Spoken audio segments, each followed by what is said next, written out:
36 ദിവസം മന്ത്രിസഭ ജനങ്ങളിലേക്ക് ഇറങ്ങിയതിനു പിന്നാലെയാണ് മുഖം മിനുക്കൽ. ഓരോ MLA-മാർ മാത്രമുള്ള ജനാധിപത്യ കേരള കോൺഗ്രസിന്റെയും INL-ന്റെയും മന്ത്രിമാർ രാജിവെക്കുമ്പോൾ കേരള കോൺഗ്രസ് ബിക്കും കോൺഗ്രസ് എസിനും മന്ത്രിസ്ഥാനം നൽകാമെന്നായിരുന്നു മുൻധാരണ.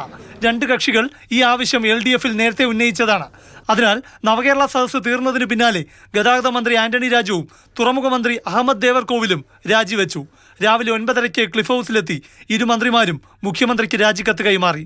മുഴുവൻ ജീവനക്കാർക്കും മുഴുവൻ ശമ്പളവും കൊടുത്തു. 1 രൂപയുടെ പോലും കുടിശ്ശിക ഇല്ലാതെ, ശമ്പള കുടിശ്ശിക ഇല്ലാതെയാണ് മന്ത്രിസ്ഥാനത്ത് ഇറങ്ങാൻ കഴിയുന്നത് എന്നുള്ളത്, രാജി സമർപ്പിക്കാൻ കഴിഞ്ഞു എന്നുള്ളതിൽ എനിക്ക് അതിയായ ചാരിതാർത്ഥ്യമുണ്ട്. ഒരു MLA ഉള്ള ഒരു പാർട്ടിക്ക് മന്ത്രിസ്ഥാനം സ്വപ്നം കാണാൻ പോലും കഴിയില്ല. ഇടതുപക്ഷ മുന്നണിയോടൊപ്പം ദീർഘകാലം പ്രവർത്തിച്ചതിനുള്ള ഒരു പ്രത്യേക സമ്മാനം എന്ന നിലക്ക് തന്നെയാണ് ഇടതു മുന്നണി ഒറ്റ MLA ഉള്ള പാർട്ടിക്ക് മന്ത്രിസ്ഥാനം നൽകിയത്. ഈ മാസം 29-ന് പുതിയ മന്ത്രിമാരുടെ സത്യപ്രതിജ്ഞ നടത്തേണ്ടതിനാലാണ് രണ്ടു മന്ത്രിമാരും ഇന്ന് തന്നെ രാജിവെച്ചത്.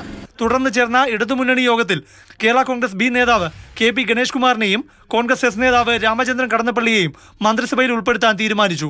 അതിന്റെ അടിസ്ഥാനത്തിൽ 29-ാം തീയതി വൈകുന്നേരം 2 മന്ത്രിമാരുടെ സത്യപ്രതിജ്ഞ ചടങ്ങുണ്ടാകും. സത്യപ്രതിജ്ഞ ചെയ്യുന്നതിന് മുൻപ് ഇന്ന് വകുപ്പുകളെന്ന് പറയേണ്ടതില്ല, പക്ഷേ അത് മുഖ്യമന്ത്രിയുടെ ചുമതലയാണ്.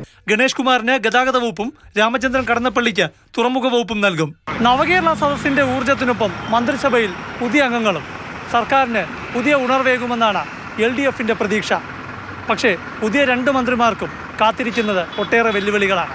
ആന്റണി രാജുവിന്റെ ഭരണകാലത്താണ് KSRTC-യിൽ സ്വിഫ്റ്റ്, ഇലക്ട്രിക് ബസ് അടക്കമുള്ള പുതിയ സർവീസുകളും ഡ്യൂട്ടി പരിഷ്കാരങ്ങളും നടപ്പാക്കിയത്. പക്ഷേ ശമ്പളവും പെൻഷനും കൊടുക്കാനുള്ള പണം കണ്ടെത്താൻ കഴിയാത്ത സാമ്പത്തിക പ്രതിസന്ധിയിൽ തന്നെയാണ് ഇന്നും KSRTC. സർക്കാർ കനുവിൽ ശമ്പളം കൊടുക്കുന്ന KSRTC-യുടെ അവസ്ഥ മാറ്റിയെടുക്കുക എന്നതാണ് KP ഗണേഷ് കുമാറിന്റെ ആദ്യ വെല്ലുവിളി.